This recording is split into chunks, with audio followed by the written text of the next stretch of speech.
Good morning, everyone. This is our Friday morning report. Welcome. Thank you for joining us. Our Friday morning reports are centered in the Catholic Center in downtown Winnipeg, and it's an opportunity for your shepherd to communicate with the people of the Archdiocese and to receive feedback from them. Now, as far as the pandemic is concerned, we are now in a period of further restrictions. I know that we are getting very tired of the pandemic.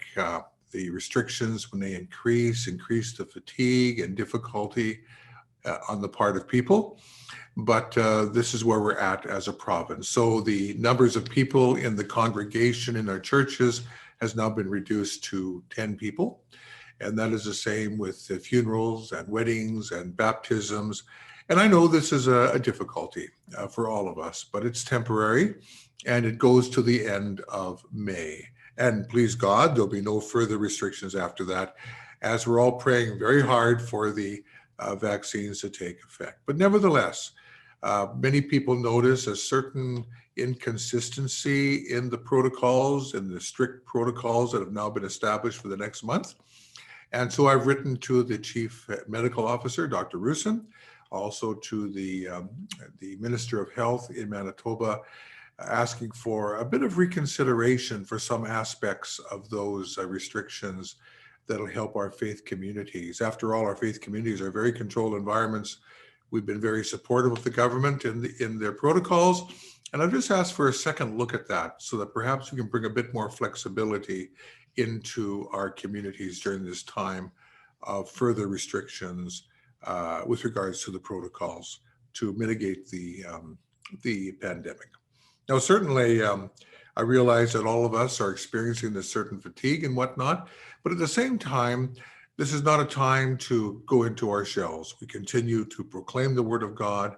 We continue to make our churches available for people. We continue to do our best in distributing the sacraments and to live our Catholic faith within these restrictions that currently exist. It's a time for courage. It's certainly a time for much prayer. And I received a prayer card just the other day where someone expressed their gratitude for the availability of the sacraments, the sacrament of confession, also communion. And so many notes I receive in my office are very encouraging to receive. So thank you for all your cooperation and support of your pastors and your parish communities in dealing with these new restrictions that have taken effect 2 days ago in the province of Manitoba. So we have received certain questions this week, a number of questions, kind of far-reaching in many ways. I've got them right here. The first question has to do with the wearing of face masks. Sometimes we get questions relative to that.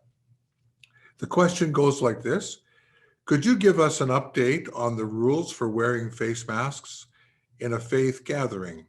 Are the presider, priests exempt, for instance, when greeting people before or after Mass or while distributing communion? Okay, there you go. There's a question that deals with some of the details of the protocols in Manitoba. And I would say in response to that, first of all, there is a mandate to wear face masks now in our churches. And that includes everybody who is participating in the liturgy, for sure. It also includes the wearing of face masks when communion is being distributed to the congregation.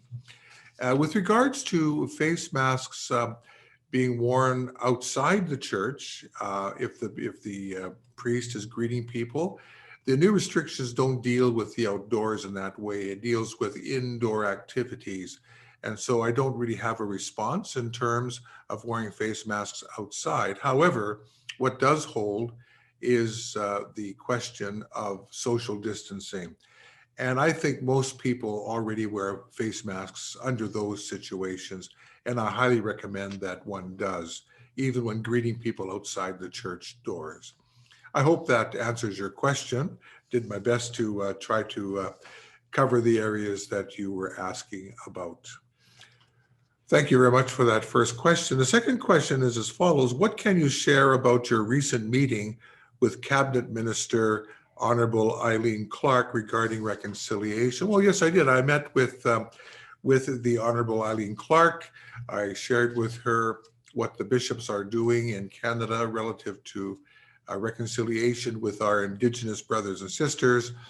And on a national level, we also talked a bit about the province of Manitoba, and she shared with me what some of the events have been in recent times about meeting Indigenous leaders, connecting with them, sharing with them. And so we covered a number of particular details, which I won't go into in this Friday report, but I thought it was a very important occasion because we established a particular relationship with the minister who has responsibility for Northern Affairs in Manitoba and also with Indigenous relationships. And hopefully in the future, it will lead to further discussions and perhaps further activities. So I thought it was a very positive encounter with Elieen Clarke. Thank you very much for the question. And the last question, there's 4 questions altogether.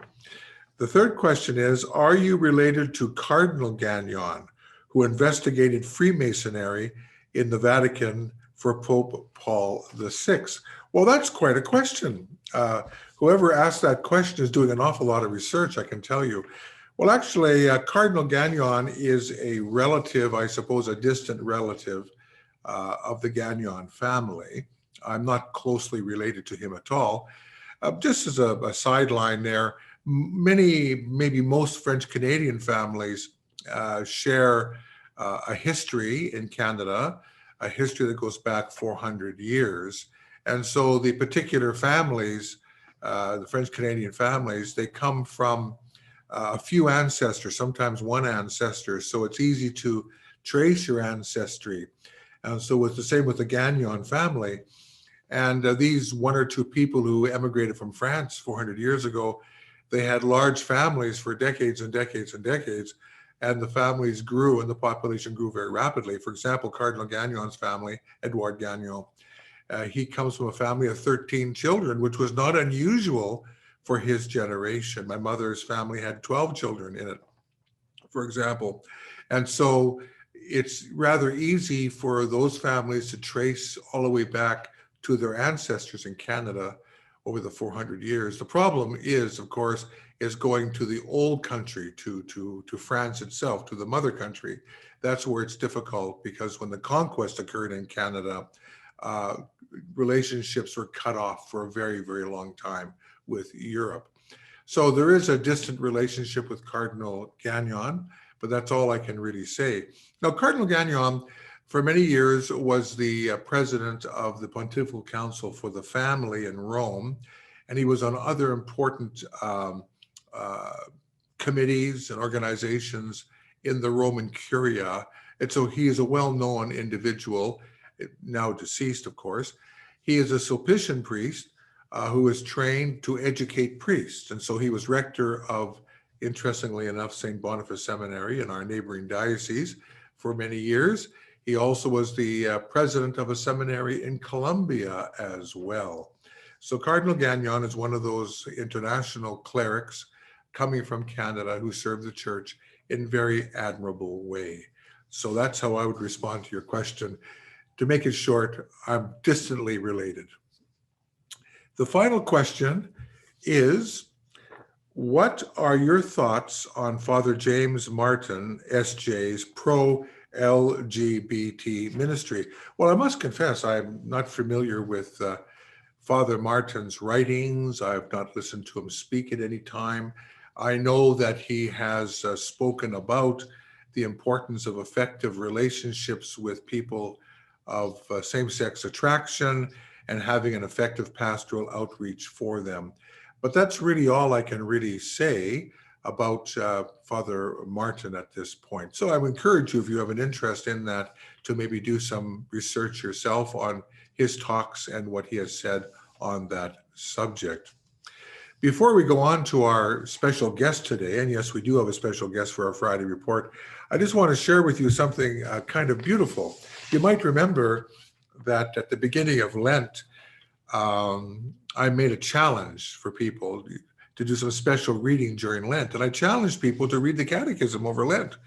And I didn't know if this was going to take or not, but apparently in some quarters it has. And I just received a beautiful little email here from, her first name is Grace, from Carberry in Manitoba. And this is what she says.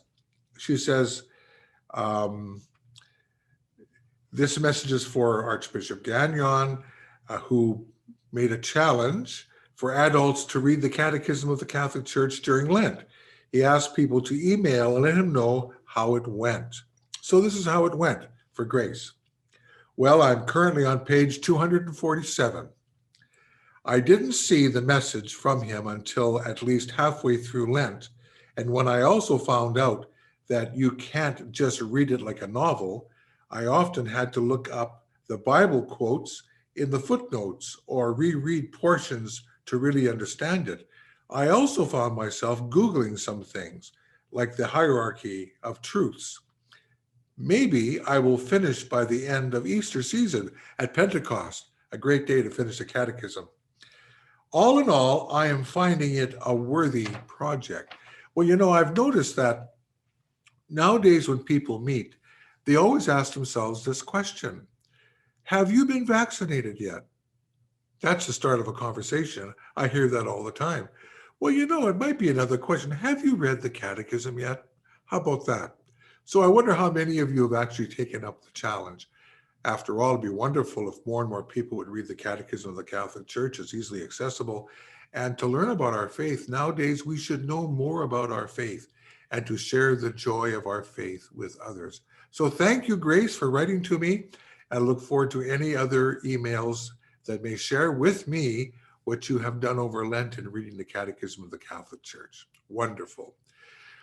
So now we have a special guest who's going to share with us some important information that we might find interesting. Well, thank you, Deacon Gilles, for joining us today. And we try to have guests now and again on our Friday morning report, bringing us information.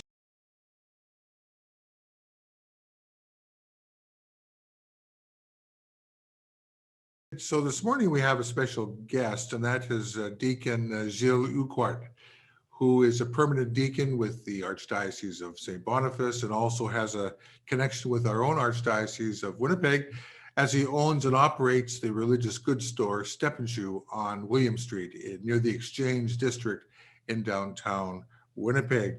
Now, Deacon Gilles is the director of the local chapter of Courage, a support group and outreach ministry for people with same-sex attraction.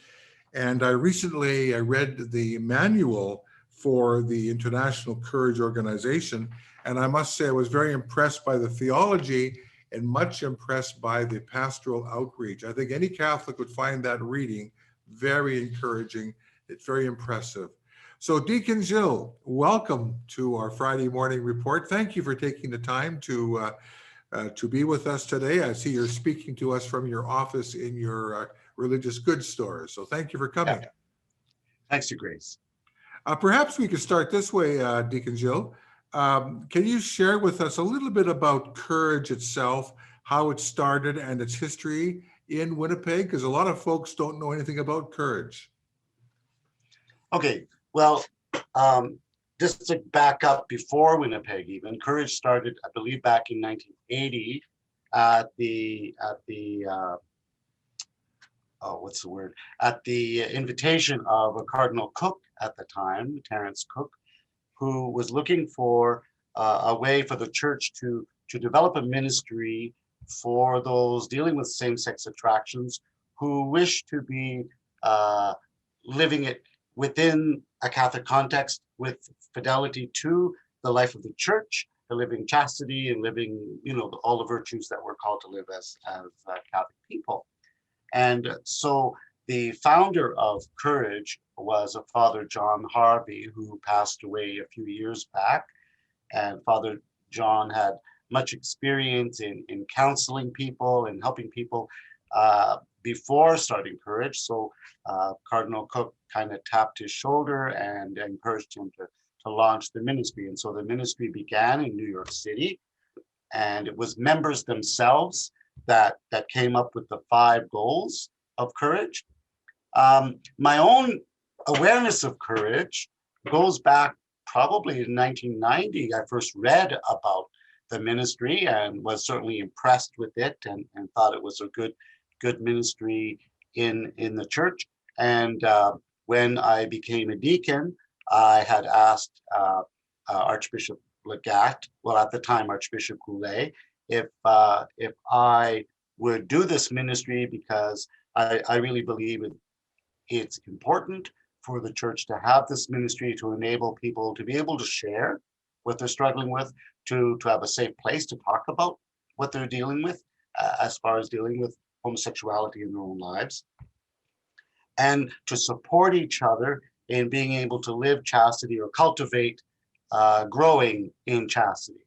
I don't think anyone is like perfectly chaste, but that we learn to deal with our sexuality, first to come to, I guess, people need to come to peace about the fact that that's how they kind of experience things, and then come to grow to learn how to be chaste and how to grow in chastity. Father Harvey used to always talk about not just external chastity or like a physical chastity, but to cultivate interior chastity, so that our hearts grow in purity, as it were, or in being able to not just objectify other people for our own pleasure or whatever, but to be able to grow in that. And so the ministry here in Winnipeg has really kind of solidified, I would say, in the last 5-6 years. We have a handful of members. We meet once a month. And I would say that we've developed very good friendships among each other and good support systems. So yeah, we meet every month. We share how we're doing. We listen to talks. We have a guest speaker, this kind of thing. But we try to, in one way or another, support each other. And then through the month, I'm often in contact with each of the members, seeing how they're doing and stuff like this. I don't see it so much as a support group in a classical sense, but a kind of a network of friends kind of rooting for each other and supporting each other. Thank you very much for that. It's interesting. What have you found, Deacon Gilles, to be particularly, for you personally, interesting and fruitful in this ministry? Because that's exactly what it is. It's an important ministry of the church. I think one of the things that I would consider fruitful is the ability for someone to share who feels like they're alone in dealing with the issue. They may be afraid to talk to family and friends about it. They may not be able to talk to people in their parish about it. But courage gives a safe place, a healthy place to talk about what they experience, how they feel, and how to live that out now, and how to support each other. So I think it's the support we give one another. It's the support that the members share with each other to help grow in their faith and in living their life with same-sex attraction, trying to live as a good Catholic person. Yeah, the networking would be a very healthy and good thing for anybody in any situation in life. So the kind of person that goes that would want to contact Courage, obviously people are all different. They have different backgrounds, different histories and whatnot. But are these people individuals who are seeking to grow in their faith, who are seeking to learn more about their faith? Are they people who are curious about the Catholic faith and want to kind of connect and see what that way of life is all about relative to their own sexual orientation and so on? Most of them are already Catholic, so they certainly want to grow in learning more about their faith and connecting to the faith. They're all at different walks of life and different connections to the church. Mm-hmm. Some are very regular practicing Catholics. Some are kind of at arm's length, or some in different space. And so they're all in different places, but the encouragement is there to keep growing in their faith and encourage each other to stay close to the Lord, to Scripture, to prayer, and the spiritual life as a Catholic. Right. You know, and I mentioned at the beginning of our interview that I read the materials, I was impressed by the quality, the theology, the pastoral outreach is very impressive for any Catholic to read. Basic Christian theology, excellent, very excellent indeed. Father Harvey and the follower of Father Harvey, I don't know the name of the current president of Courage, but the development of another organization called Encourage within the Courage umbrella. Can you say a word about Encourage, what that's about? Yes. Well, the current director is Father Philip Lachansky. He's a priest of the Diocese of Philadelphia. A wonderful man. I've met him a few times now, and a man of deep spirituality. And he was the one who kind of generated the new handbook that came out that was so developed in that. And I think it's partly his skill and his ability to put that together, and sent it to basically all the bishops in North America so that they were familiar with the ministry. Hopefully to spur on things like conversations like we're having now. Encourage is a support group for those who have a loved one, a friend, a relative, son, daughter, parent, cousin, whatever, who may be facing homosexuality in their own life, but the parent or the sibling or whatever wants support. How do I, as a Catholic, love and support and encourage my child? How do I live dealing with this issue in my family? And so Encourage is a ministry that supports mostly parents, I believe. We don't have a chapter as of yet here in Winnipeg, although I'm kind of on the edge of getting that started. And hopefully once I do, I can kind of let the bishop's offices know that. But as far as I understand, Encourage is, again, a support for those who have someone, whether or not they're living in the church or they're outside the church, or whether they're whatever. The parent has a lot of questions, has a lot of confusion, and sometimes it's hard to negotiate as a Catholic. Well, how do I treat someone who may not be living the way I prefer them to live?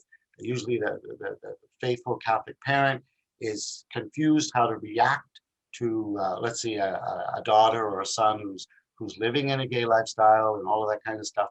And so it's to how to love your loved one in an appropriate way, what kind of boundaries, all of that kind of stuff. And hopefully we can get Encourage ball rolling in the upcoming months. The pandemic has kind of slowed things down, but that's another topic. That's another topic. Well, this topic this morning on the Friday Report, Deacon Gilles, maybe might stir some interest on the part of some people about this. And they, as you said, they can contact any of the two archdioceses, and maybe something will come from that in terms of trying to get a Encourage group happening in the city of Winnipeg. So much appreciated for your time this morning. Before we just sort of leave, is there anything further you'd like to say in this interview about Courage? Anything that comes to mind that maybe should be said? We kind of covered generally speaking. Well, I wanted to let people know that Courage International has a website.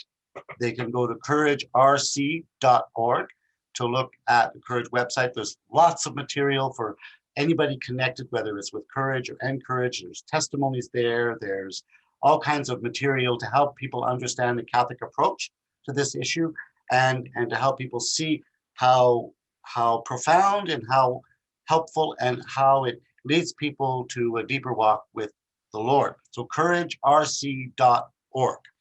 And if anyone needs to contact us here locally, I do have a Courage email that they can email. Courage Winnipeg, all one word, Courage Winnipeg, all lowercase, @hotmail.com is the email for anyone who wishes to get in touch with the Courage Ministry, the Apostolate of Courage, or Encourage, and I'd be happy to reply and respond to any of those inquiries. Oh, that's great. I was hoping you'd mentioned some email contact, and you have, and that's really excellent. And you know, the international conferences that they have, I've tuned into a few of them and listened to some of the speakers, and very impressive speakers that manage to come connect and to give presentations to groups of people. So Deacon Gilles, merci beaucoup.